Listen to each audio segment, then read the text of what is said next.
Hi there, and welcome to this webinar. I'm Jamie, actor, CEO and co-founder at CyberSmart.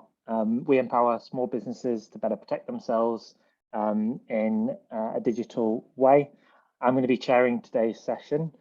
This will be a recorded session and also live stream for those here, so thank you very much for making the time to join us. So a little bit about the context of this webinar. So the UK recently published their integrated review around security, defence, development and foreign policy. And in there, they set out a vision for how they want the UK to operate in this new world, to build a resilient and prosperous digital UK where citizens feel safe online and confident that their data is protected. Definitely a bold vision. So the government's kind of gone on to explain how they're going to achieve that. So they're going to achieve what they call digital transformation of the UK economy, starting to bolster cybersecurity and ensure our people, businesses and organizations are empowered to adopt new technology and are able to withstand and recover from cyber attacks. So as many of us know, this is a very bold statement. The essentially upskilling of an entire nation, individuals, organizations to a level where they can defend against and recover from cyber attacks is a huge task. So it's really clear that resilience is at the heart of this vision and requires that SMEs are secure because they form the backbone of our society. It is really every single business, every single individual that needs to contribute in order to lead to meeting that vision. Yeah, as many of us know, SMEs often get left behind. They lack the knowledge, the resources, the time and the expertise to protect themselves effectively. And it's a problem that we've seen time and time again. So it's really crucial that SMEs are able to make the right kinds of security investments. They're able to understand what their business needs, when they need it, in what quantity, and able to undertake those decisions. So there's a presupposition here that SMEs understand how to make decisions, but in reality, it can often differ from other types of organizations. Their lens, their information they use, and the decision-making process is going to be vastly different to an enterprise or a larger organization. So this webinar is really about focusing how SMEs do decision-making, start to share some practical advice around there. So in terms of the structure, we're going to be looking at various frameworks to guide security investments. Many of them are too costly and really difficult for SMEs to implement. In fact, you probably need to be a security expert to implement some of these, so it kind of puts it instantly out of the reach of most SMEs.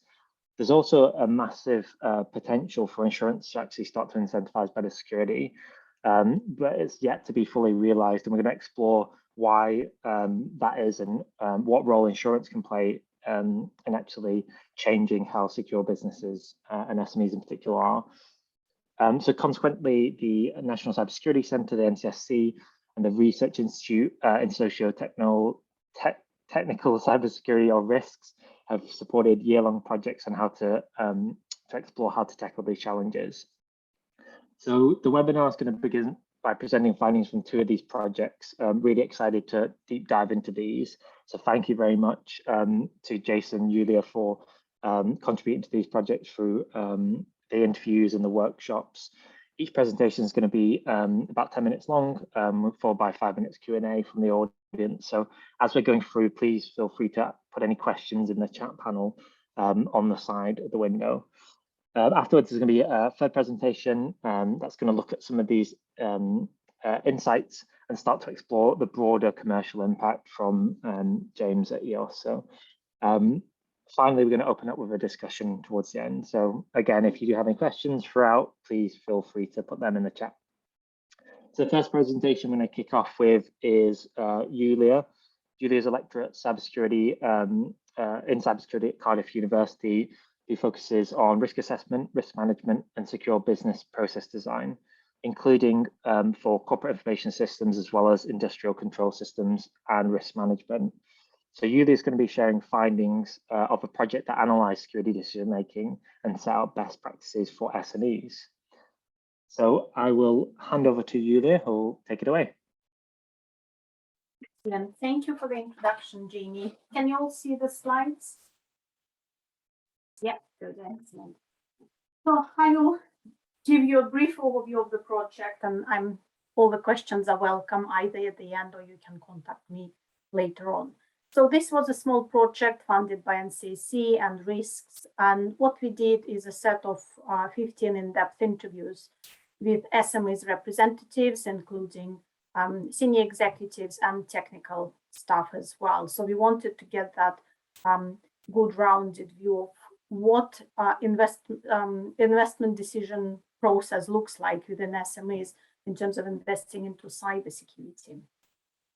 So as a result, we developed a best practice guide for SMEs. It's a nicely looking PDF document available online on Cardiff Uni website and on Risk's website. So we have it in Welsh and in English. So have a look, all the details there, but I will give you a very brief overview in this presentation. So what we wanted to make sure of in the guide that it's not a summary of academic knowledge. It's not a summary of academic experiment. It's what we extracted from the experts, from SMEs. It's that what they told us. So that is the summary of that kind of industry-inspired advice. So the first recommendation is that cybersecurity should be perceived as a business enabler and a competitive advantage. And I know that those who work in cybersecurity for several years, they would know that this has been there for ages. So we've been saying, and when I started doing my PhD more than 10 years ago, so we were saying it.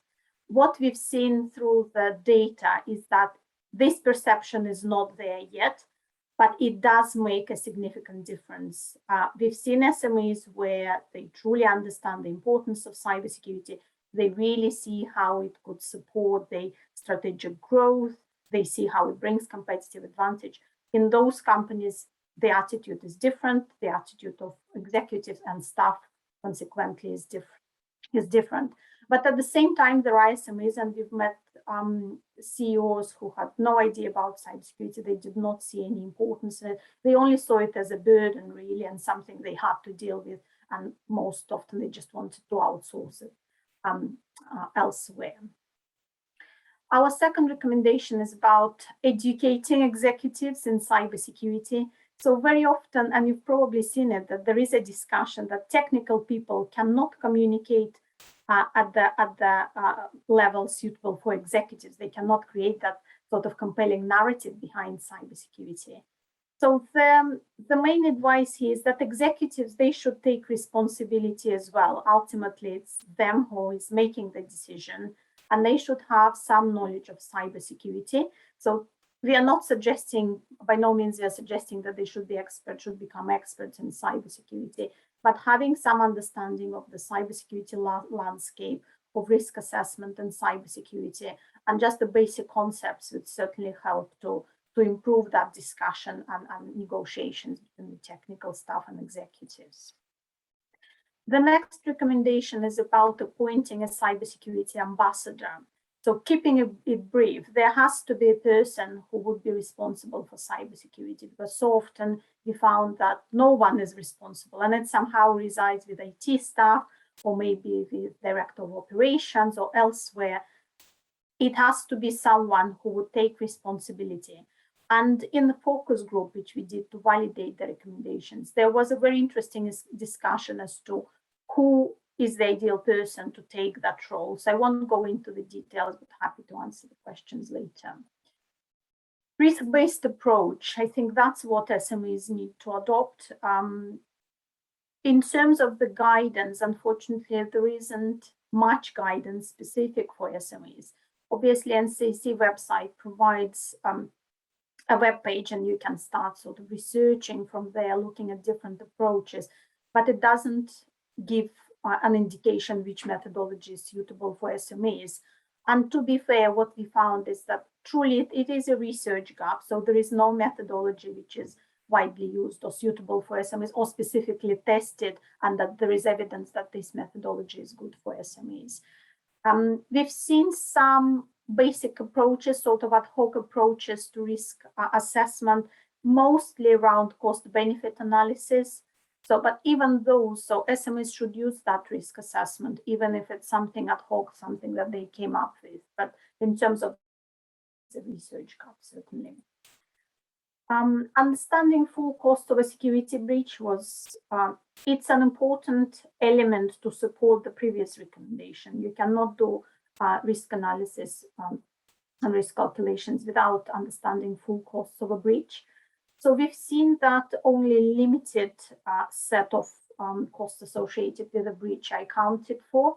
So companies, they can confidently name the staff time on addressing the consequences of an attack, loss due to downtime.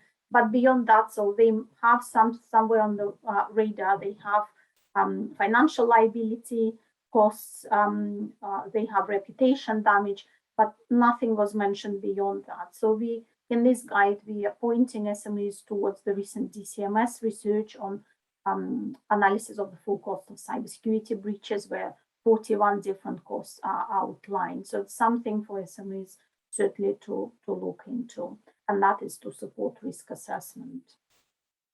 So we've looked into factors which are considered by SMEs. So I won't read them out loud, but we've presented the initial set to our participants, and they came up with a larger number of factors that they consider while making a cybersecurity investment decision. In terms of the metrics is an interesting question. So our initial expectation was that we will identify some sort of a metric that SMEs use, but the outcome of the research is there is no one metric which is good for everyone, no widely used or adopted metric. So we specifically looked at ROCE, return on security investment, and we didn't really find it being used anywhere, although some participants mentioned it. So what we came up with is a list of metrics that participants sort of have somewhere on their mind. They think that it may be useful, but this list, keep in mind that they don't actually use them. So it's the suggestion that those may be good metrics to use. What we did find is that most often the time-based metrics were mentioned. So this seems to be easier to calculate for SMEs, things like staff time on implementing a security countermeasure, downtime, again, staff time on mitigating the consequences of an attack, reduction of downtime due to implementing a certain security countermeasure. So those time-based metrics were mentioned and brought up quite a lot in the interview data. So the last two, so this is number 8 and number 9 recommendations, they are more sort of strategic advice, and these recommendations, they will be of interest to policymakers as well. So this one is about driving license or cybersecurity passport, whatever you like to call it. It's I think it would be an overstretch, but it would be ideal if there was a mandatory certification for companies who have a digital footprint. So similarly with the driving license, that's why we have this analogy here. In terms of what certification should be used by SMEs, again, there is a good question about that. And in the interview data, of course, Cyber Essentials were mentioned most often. So this is a well-established government scheme.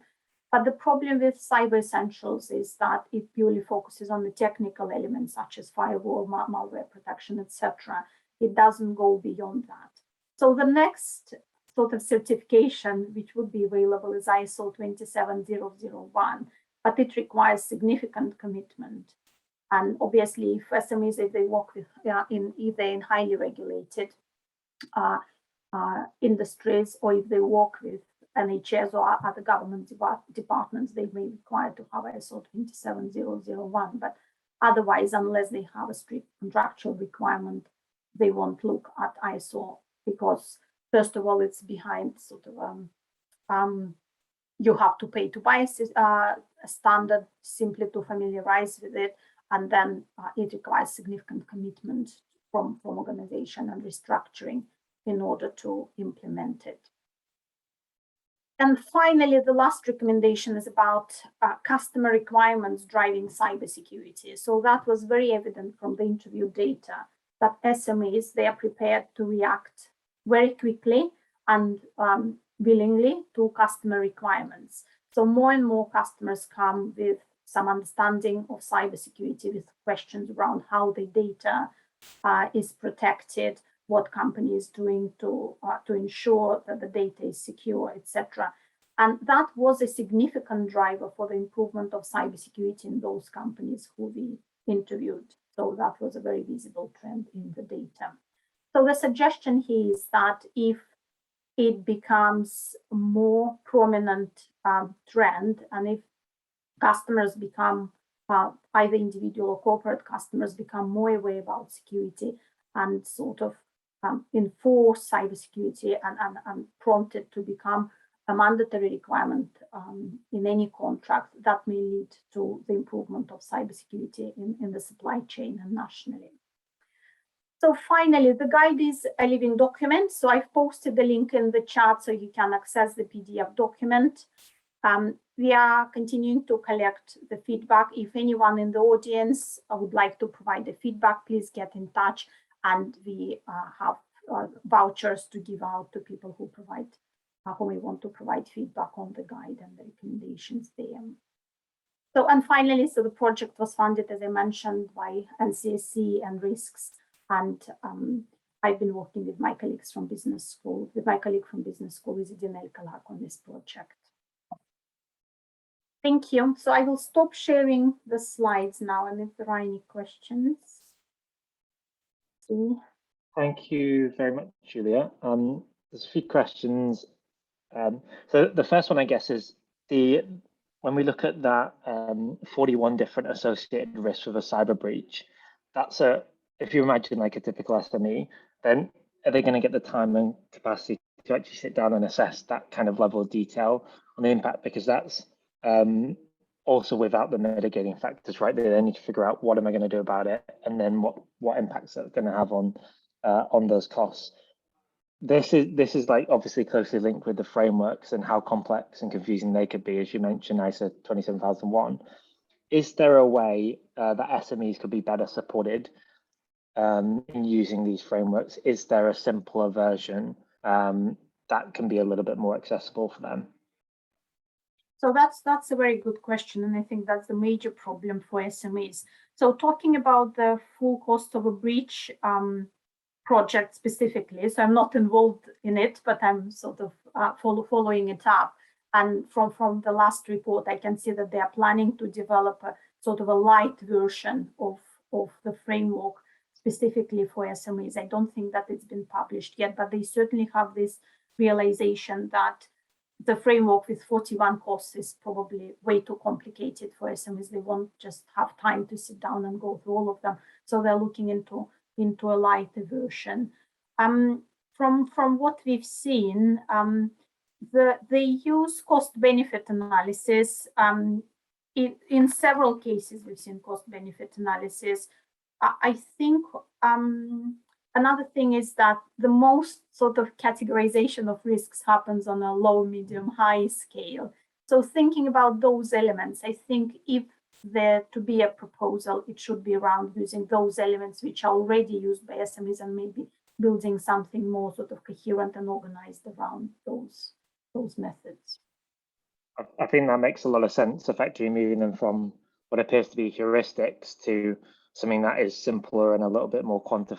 Exactly. I'll ask one more question.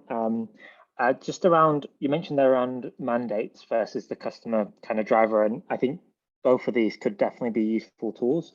Do you have an opinion on what is going to be the most effective? Is it a government level mandate, or is it us educating larger enterprises, for example, to help their supply chains and the SMEs in there to level up their cyber?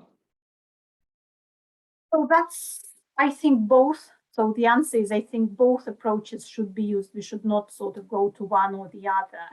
So in terms of mandating it, I guess that's a government decision, and we don't know if it's going to happen. It is happening in some way, because through most SMEs, they would have some contracts with either government departments or supporting NHS or any other sort of other regulated areas. And through those contracts, sort of the requirement and the spread of certification goes. So it's not mandatory, but a lot of SMEs would need to acquire it because they want those contracts. in terms of the customer requirements, I think it is a big push, and through educating customers, both corporate and individual, that push is probably the easiest to achieve, so without having to make any change at the government level. Great. Well, thank you very much for the presentation. Definitely a useful lens to understand how SMEs are making their decisions. So hopefully we can help them to make their decisions easier, and more of them choose to be and stay cyber secure. So we're now going to move on to Jason Nurse, who's going to be he's an associate professor in cybersecurity at the University of Kent. His research explores interdisciplinary approaches to enhancing and maintaining cybersecurity in different types of organizations, really focusing on people and how they interact with technology. So Jason's going to be sharing findings on a project that's explored the role of insurance to incentivize cybersecurity. So again, just a reminder, use the Q&A. I see there's a few more questions just popped in, and if we can't pick them up, we'll hopefully get some time at the end as well. So I'll hand over to Jason to take it away. Thank you. Okay, brilliant. Thanks, Jimmy. Can you just confirm that you can see my slides? As the usual. Okay, perfect. Thanks. So good morning, everyone. And thanks for that introduction, Jamie, and thanks, Julia, for that really interesting presentation to kick things off. So the angle that I'll be coming at this kind of problem is really kind of looking at cyber insurance and really focusing on this interaction between cyber insurance and cybersecurity. And it's really a problem that's been discussed for a very long period of time. And the goal now is, or the goal in this research project is actually to kind of get to the bottom of what's the state of play. And much like Julia's project, this project is also funded by the NCD UK NCSC, so National Cybersecurity Centre, and the Risk, the Research Institute for Sociotechnical Cyber Security. And I should also mention this project was done by myself at the University of Kent and two colleagues at the university, at RUSI, Jamie and James. So I will talk now about what we did in the project. So generally speaking, the project's aim was to answer this question. And really this to get to the bottom of, can cyber insurance incentivize better security practices and behaviors? So the reason why we decided to look at this is because for a very long period of time, there really has been kind of quite heated discussions about the value of cyber insurance. And when you think about an organization, let's say unlimited spending, limited money, in some organizations, they'd be looking to say, well, you know, we already have a very limited budget on cybersecurity. Should we take even some of that budget and split it further and dedicate some of it to cyber insurance and some of it to the traditional cybersecurity mechanisms, processes, and so on? So what we're doing in this project is really trying to understand the extent to which what the reality is here. And if cyber insurance can actually be good for cybersecurity, how do we actually kind of better push that positive or those positive perspectives? So much like the previous bit of research, what we did was we explored this from a kind of a very social basis. So we conducted a number of firstly, we conducted some literature reviews. So basically trying to explore what currently exists, what are the problems, what are the issues as they're kind of documented in existing work. And then secondly, looking into a number of interviews, and we conducted 53 interviews, semi-structured interviews. And the aim here was to identify what the experts in the field think about this balance, this difference. And then what we did was to validate our findings. We were able to identify or kind of conduct a number of different workshops. And these were, of course, in the COVID times, these were online workshops. And what we were aiming to do was to really try to get to the bottom of what is, you know, when we're proposing findings, proposing recommendations, kind of coming up with a number of conclusions from the interviews, can we actually validate these in a series of online workshops? And here you see on the screen kind of the breakdown of who participated in the interviews in particular. So to jump really to the kind of key findings and the key contributions of the work. Firstly, I want to break down into kind of 4 key ways in which we found cyber insurance was actually kind of a big positive for organizations. So the first one you see on screen is this idea of assessing risk profiles and security practices. And this is important because for a number of our organizations, you know, SMEs in particular, there's always this big question around, well, how much at risk am I? How much What's my risk exposure? What's my security posture? And this can be a really daunting question for organizations, especially if they don't have the in-house expertise in cybersecurity.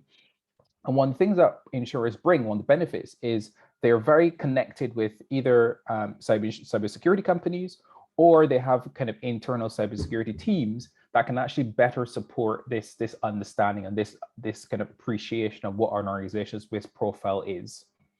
The second thing is here, this idea of driving security best practice across SMEs. And the push here is that insurers are really in a unique position to basically advise and to inform on what might be good practices or what might be appropriate practices for a period of time.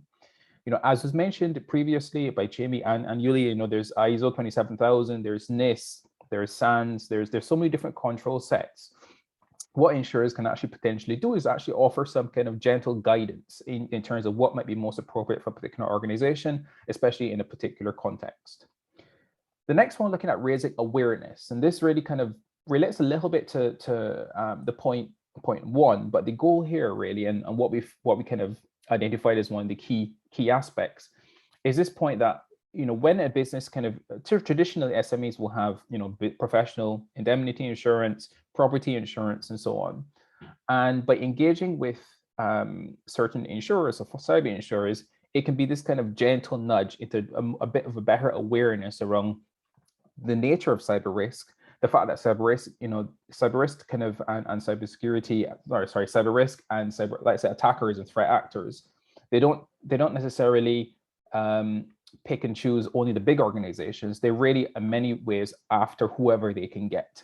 And the point here is actually kind of getting businesses to understand that cyber risk is everyone's problem, is every business's reality, and we really need to kind of properly determine how best to approach this. And then this last point, kind of focusing on access to services. I think this is one of the big benefits of insurance. So typically, as an SME, there might, if a breach occurs, for example, you'll need access to potentially forensics teams, crisis response teams, recovery teams, data breach notification teams, and even of course thinking once again about recovery. Now, one of the realities here is that many of these services are quite costly, and they're very, very difficult to get, especially just immediately. So one of the benefits of insurance is that insurance can actually set these services up such that if you have a breach, you can basically call up your insurer, and your insurer already kind of has contracts, have many of these organizations on retainer, and basically they can come in and offer support more or less immediately. And that often can be free of cost because it's more or less built into the policy. And that's kind of one of the kind of big benefits of once again thinking about cyber insurance and what it has to offer. Now, if we kind of jump to some recommendations for the SME context, because this is also kind of quite important to focus on.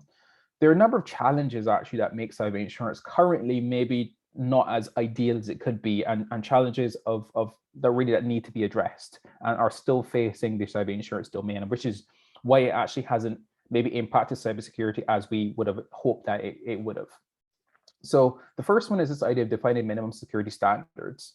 And this is important, and in insurers, we kind of try to nudge insurers to potentially consider this, simply because one of the big issues now is, there's Cyber Essentials, there's ISO 27000, there's NIST-CSF. There's so many different control sets. If insurers had to kind of identify almost, in collaboration with government and industry, for example, identify kind of almost a baseline set of controls that is really good for our SMEs to take on board, and potentially to build that in to policies or requirements for policies, then that could actually be a really good basis in which we could actually almost like increase the security of companies kind of across the UK, for example. This other point about data collection, data sharing, this is just important from the perspective that, so as an SME, if you're engaged with an insurer, you'll recognize them asking for data, they'll want insights. And the key thing here is that they're trying to understand the nature of the business so they can better understand and price the risk related to the business. So you'll see that coming up time and time again. This point about reducing barriers is a really big one, and this is a really big challenge facing insurers, because insurance itself has always, almost traditionally had a bad name around trust. And that is that, when a breach comes, the insurer won't want to pay out. So there's a big challenge there for insurers to kind of address around how can they actually build trust with SMEs, with larger organizations, and also how did they kind of lower the costs, because cyber insurance policies are actually kind of getting quite costly, and these are kind of some big barriers to their uptake. And then, of course, the last one, I can't really do a presentation on insurance and security without mentioning ransomware, given how prominent it is these days. And one of the big challenges facing insurance is the fact that insurance has been blamed time and time again, especially more recently, for almost kind of causing the ransomware crisis that we find ourselves in.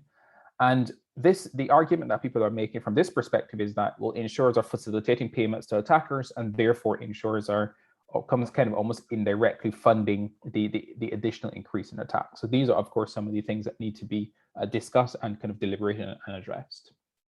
And kind of the last thing I want to mention in terms of the key takeaways for SMEs, from the research, what we found was that cyber insurance definitely has a place. It definitely has value.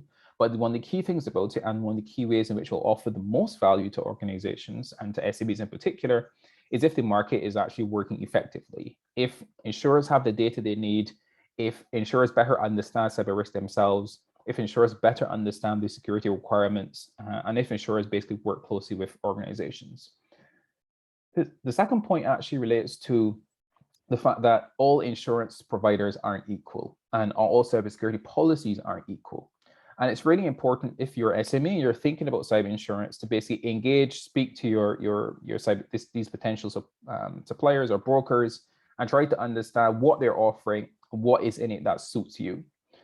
Add-ons, standalone policies, they're all different. They all have different benefits, different pros and cons, and you really need to decide in an organization what's the best for you. In terms of kind of, I've always had this kind of, I've always noticed this tendency of some businesses thinking, well, cyber insurance will replace cybersecurity. And that's something that I definitely want to advise. That's not what cyber insurance is.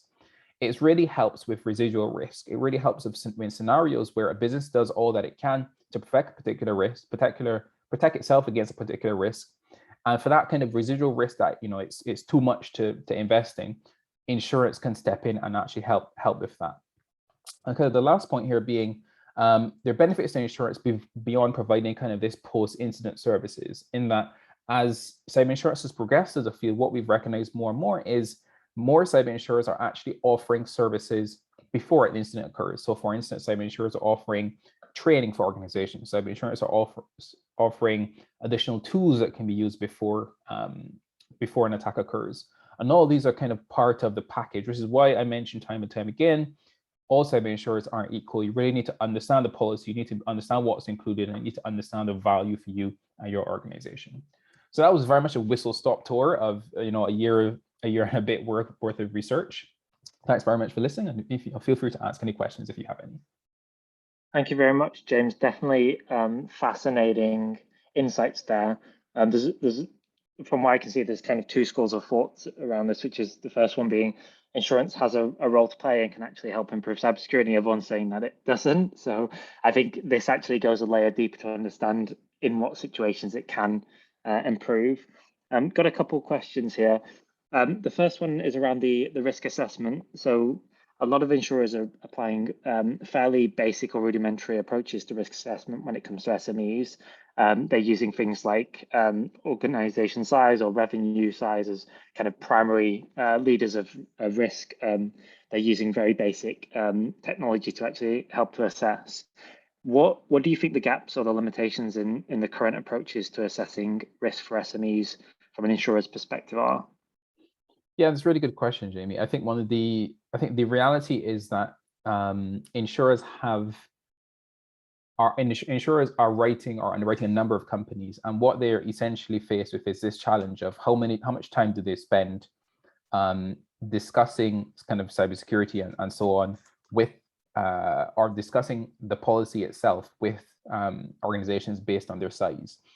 And I think traditionally what we've seen is, depending on the size of the policy being underwritten, which of course also relates to the size of the organization wanting the policy, insurers have spent less time simply because, from a cost-benefit analysis basis, if an insurer spends days on one, let's say one SME in writing a cyber insurance policy, that is a lot of time and effort, and for them, the cost benefit just doesn't work. So what we've seen is more these kind of what we call kind of proposal forms or prop forms, which present a list of questions similar to the ones you mentioned, and these are given to SMEs, and SMEs kind of, let's say, return them, and then based on the questions that are answered and how the questions are answered, sometimes follow-up meetings are arranged, and sometimes that's not the case, and sometimes actually the insurer has enough information that they need based on that initial form. Of course, there are cons from the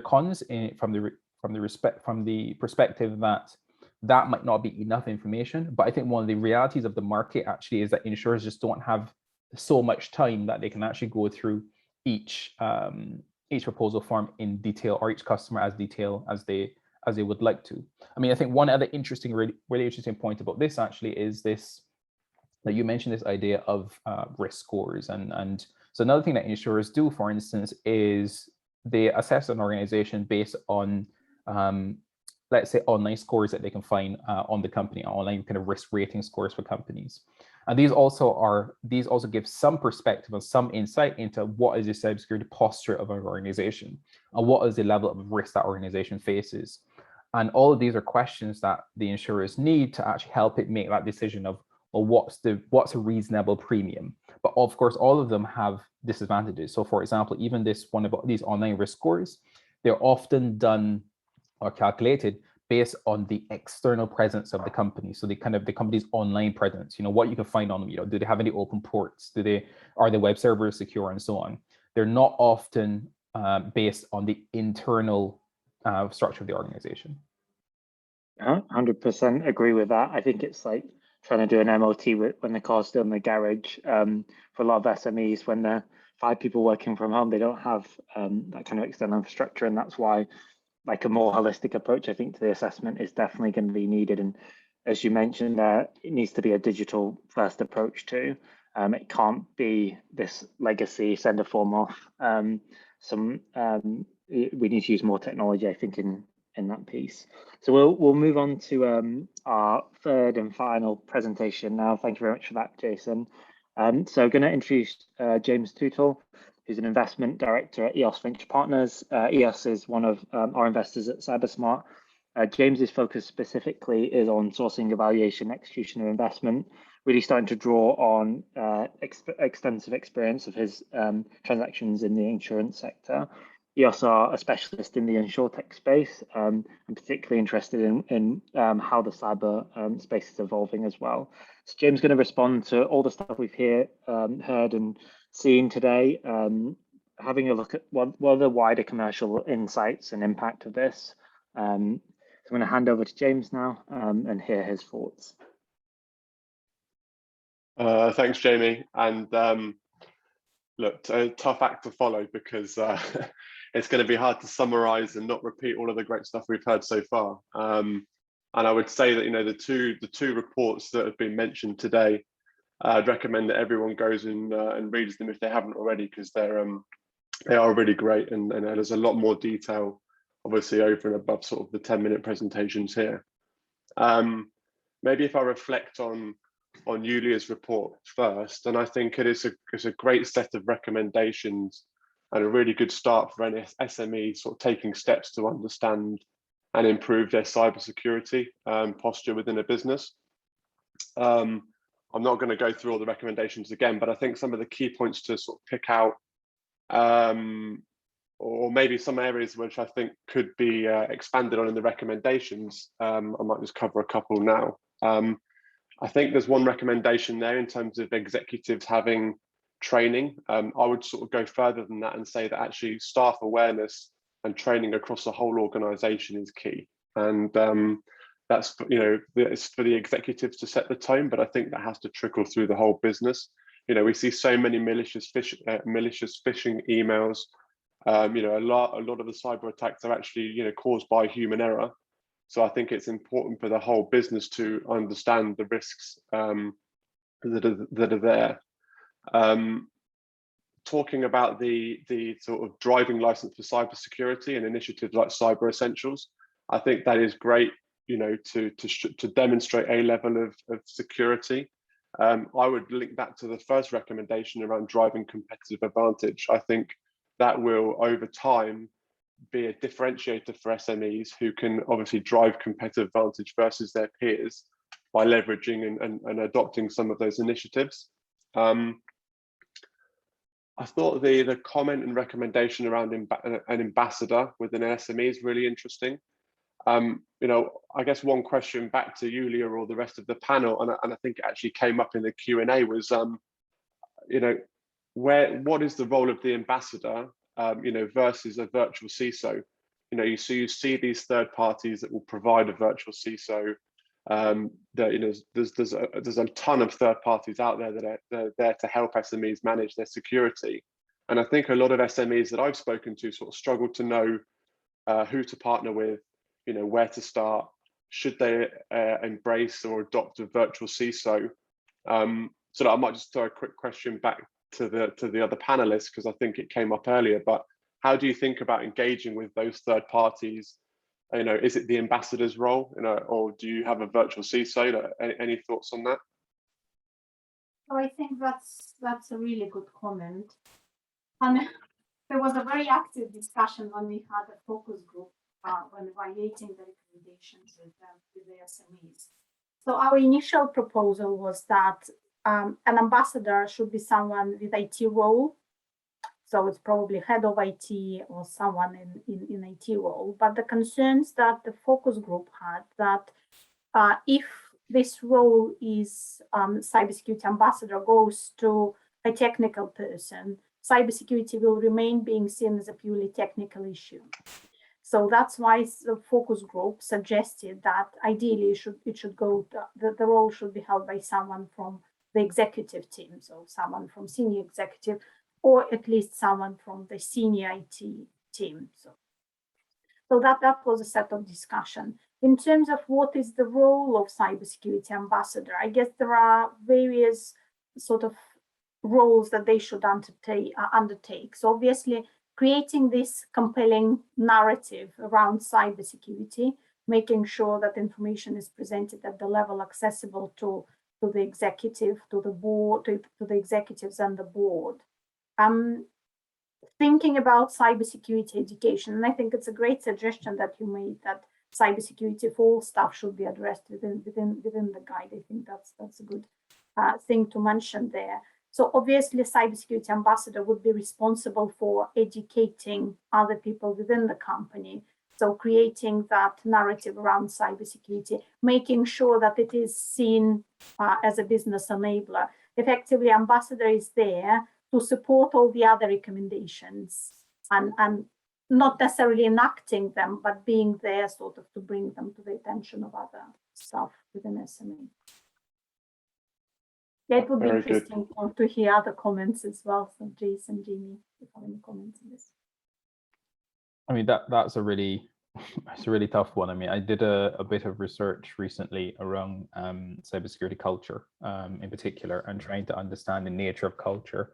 And one of the key findings about, one of the key things to make, or a key thing to really instill a cybersecurity culture in an organization is ambassadors or champions, because the reality is that, and these don't necessarily have to be people in security or people focus on security, but the key thing is, the more people you get pushing the message, the more people you get trying to really hold up the flag to say, we should care about security, we should care about the internals of the organization, we should care about attackers and their impact on the organization, and getting that buy-in really from employees. I think those are some of the massive factors that impact organization security culture, and trying to really build a strong security culture that's resilient in the face of cyber attacks.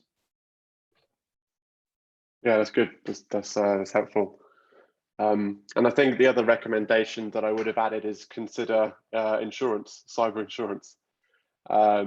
Which obviously this what Jason went on to discuss. I think even just going through an insurance quote process, and having to answer those questions will flush out a lot of the recommendations that's in Julia's report. Helping a business to better understand their own business as well as the risks that are sort of potentially present to them. And I think going through that insurance process will actually sort of clarify the thinking, focus the mind, and as well as insurance being a benefit in terms of a second or third line of defense.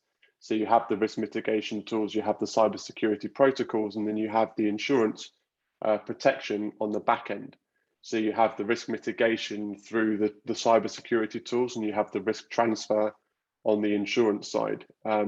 So I think there are definitely good sides of cyber insurance for that very reason. Albeit I sort of note and agree with some of the maybe the criticism of the cyber insurance policy today, particularly around ransomware. And then I think obviously on the insurance piece, Jason covered it, very well on the call today, and the report is very, very thorough around some of the dynamics of the industry. So again, you've not left much for me to say, but I think maybe just picking out on some challenges in the market today and maybe what happens going forward. I think the data sharing component you mentioned is a really important one. There are some initiatives, but it is very early days. And across the insurance industry more broadly, we have seen this work well in other lines of business. So, for example, motor fraud claims, where there are sort of cash for crash gangs that are, going from one insurer to the next. A sharing of data allows, trends in claims, trends in criminal behavior to be identified. And there are some good examples across the rest of the insurance industry that, maybe when there is a bit more maturity in the cyber data and accuracy, we can get to that point. But I think it's very early days, and I think that will take time, to be honest, as a lot of things do typically in the insurance industry. Another challenge that may sort of put a blocker to that is just the dynamics of the insurance industry. You have multiple parties in the value chain, whether it's brokers, insurers, reinsurers, reinsurance brokers. They all see different parts of the claim. They all see different data. They all use different data to underwrite and price the risk or service their customers. And because there's no standardized, way of collecting cyber data yet, it's very, very difficult for them to share amongst themselves and really drive some structured approach to that data capture. I think the other challenge in the insurance industry is that cyber is just a relatively new, emerging and evolving risk. A claim, a hack that happened 2 years ago is very, very different to a hack that happened last year. And the industry is sort of just trying to keep up and needs to stay ahead of the game if they're going to create fit for purpose solutions at an effective price that works for SMEs. And that's a really, really tough thing to do because there's a lack of historical data. It's hard to keep up with what's going on in the market. And there are significant unknowns. We don't really know what a cyber claim would look like if AWS went down for longer than 6 hours. The reliance from multiple, millions of SMEs on AWS, there are just these significant unknowns, which insurance companies are struggling to price and therefore make it more difficult just to have a fit for purpose product in the cyberspace. Again, Jason mentioned this, and I refer to it as outside-in data. So at the moment, the insurers are using data that they've gleaned externally, so outside looking into a business, and they create risk scores from that. And people complain that it's a black box because you don't quite know how the risk score's being calculated.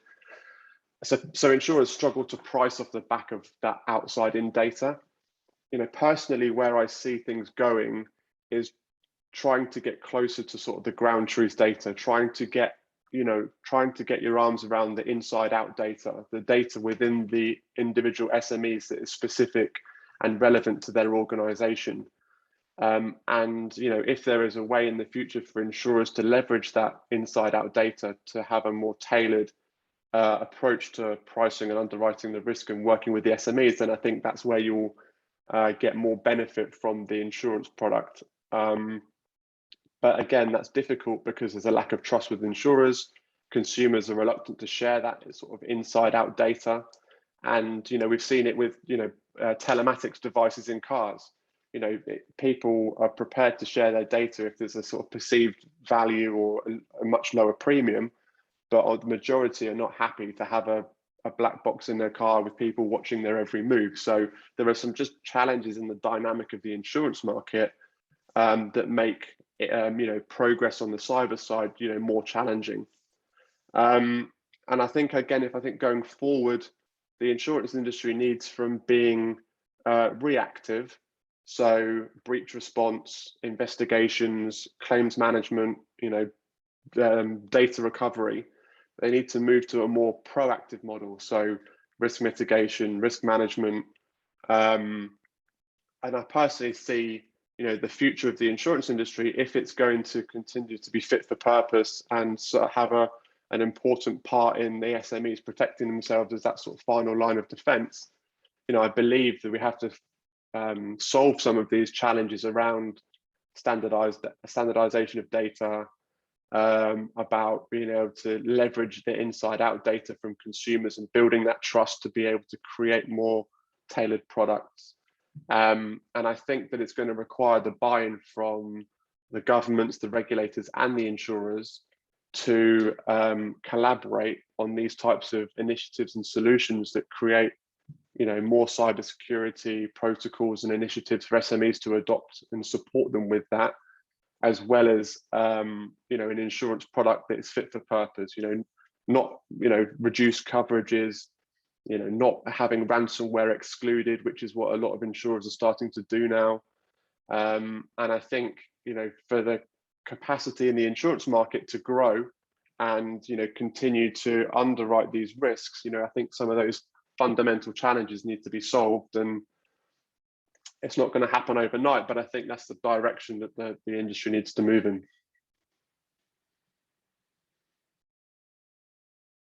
I think very, very sage advice there, especially when you look at kind of the direction. But maybe just as a final comment area, it'd be good to hear everyone's opinion on what's the top thing we should do when it comes to addressing ransomware. This is obviously extremely topical. It's causing a huge amount of damage. It's starting to influence things like premiums and coverage levels, and actually some insurers pulling out of the cyber insurance market as a result of not being able to properly assess, understand, and mitigate this risk. So what are the panelists' top recommendation when it comes to addressing ransomware? Is this for that's a really great question, and a really tricky question. It's the $1 million, probably $1 billion question at this point in time. Probably what I would say, if I kind of jumping really quick, is I think what I would like to see is kind of a bit more of a concerted effort across government, industry, and even academia, actually, trying to really understand the nature of the problem and put things in place to address it. I think what we've seen is, I've always heard people talk about, backup. And it's sort of the quick answer into just back up your systems and then it'll be fine. But the nature of attacks these days is that attackers stay in systems for months and months and months until they're embedded, and they know that you can't just back up from next month because you don't have next month. You can't back up, last month, and you can't back up from 6 months ago because they were in your systems then as well. So I think this is a much more significant problem that really needs a kind of a comprehensive response from across industry, across government, to really try to put things in place to make it harder for attackers to get their money, and to kind of get their money in an untraceable fashion, or largely untraceable fashion, and also kind of support businesses in their responses to ransomware. I know the NCSC is kind of doing what they can, and policing and so on.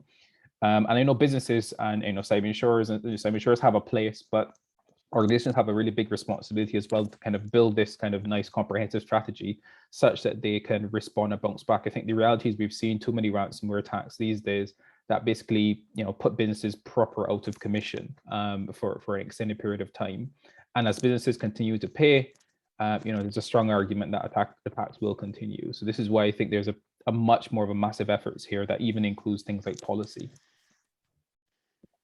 Yeah, and I personally think it needs the buy-in of all of those different organizations, because there isn't just sort of one right answer.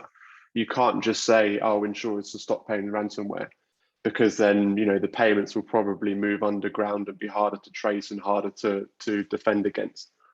You know, I think SMEs can take all the right steps in improving their cybersecurity posture to help mitigate the risk of ransomware. I think that's sort of something that an SME can do today to help mitigate that risk, albeit not reduce it to zero, but obviously, you know, take good steps to reduce it. I think as well, what's happened in the last few years is that the ransomware gangs have become far more sophisticated. You know, there is a proper value chain now, proper operations around selling access keys and passing them through to ransomware gangs. You know, they're hacking into people's systems and finding the insurance policy and finding what level of cover they're covered up to, and then they'll just demand the exact same amount in a ransomware payment. So I think the more that can be done to disrupt that value chain within the underlying ransomware gangs, you know, in combined with the SMEs taking some steps and the insurers taking some steps, that's the only way I see progress being made. And I think it needs the buy-in from all the stakeholders to actually, you know, make some material, you know, progress in you know, combating ransomware. Just to kind of last comment. So ransomware certainly came through a significant trend in our research as well in our interview data. And I think the advice is that what we've seen from interview, that many SMEs, they simply ignore ransomware, thinking that it's not gonna happen to them. So the first advice is most likely it's gonna happen to them. Not necessarily they are specifically targeted, but just as a part of statistic of that ransomware being so widespread nowadays. And just to echo what James has said, so while all the changes are required at the policy level and all this discussion has to happen, but meanwhile, what SMEs could do is to improve their cybersecurity posture, make sure that they adhere to cyber essentials and other important recommendations, and backing up the data is probably not so reliable as Jason has explained, but certainly a thing to do to protect them at least at some level. Thank you all very much for the comments. So with that, I'd like to thank our panelists, James, Dr. Jason, Dr. Yulia, very much for their insights and practical tips around how best to tackle this challenge area. Thank you very much for all our participants and guests, and we will see you next time. Thank you, Jamie. Thank you. Thank you. Bye.